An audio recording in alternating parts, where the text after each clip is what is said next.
দাদা ঠাকুর শরৎচন্দ্র পণ্ডিত ছিলেন মধ্যবিত্ত নিপাট বাঙালি। অত্যন্ত সাদামাটা জীবনযাপন করতেন। আড়ম্বর বা বড়লোকিয়ানা তাঁর ধাতে সইত না। এমনকি বড়লোকের বাড়িতে নিমন্ত্রিত হয়ে গিয়েও তিনি স্বাভাবিক থাকতে পারতেন না। বড়লোকের নিমন্ত্রণে তিনি প্রাণ খুঁজে পেতেন না। তিনি মেকি বড়লোকের উপর হাড়ে চটা ছিলেন। একবার তিনি এক বড়লোকের বাড়িতে নিমন্ত্রণ খেয়ে পরের দিন সকালে ছাপাখানায় পত্রিকার কাজ করতে এসে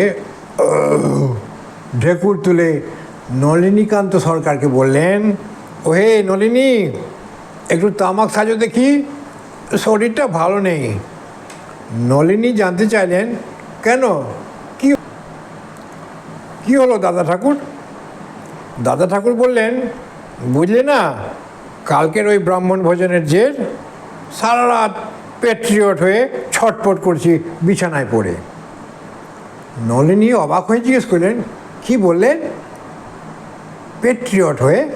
সেটা আবার কি? দাদা ঠাকুর উত্তর দিলেন, পেটের মধ্যে রায়ট বাঁধে বলেই তো লোকের পেট্রিয়ট হয়।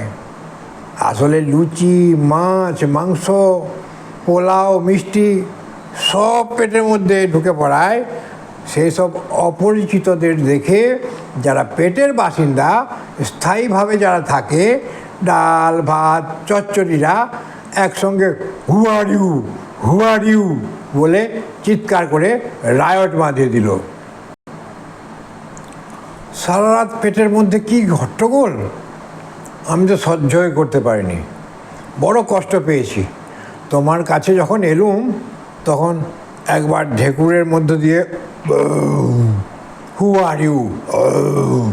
আর ইউ বলে হাঁক ছাড়লো।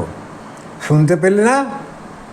এ কথা শুনে নলিনীকান্ত করে হেসে উঠলেন।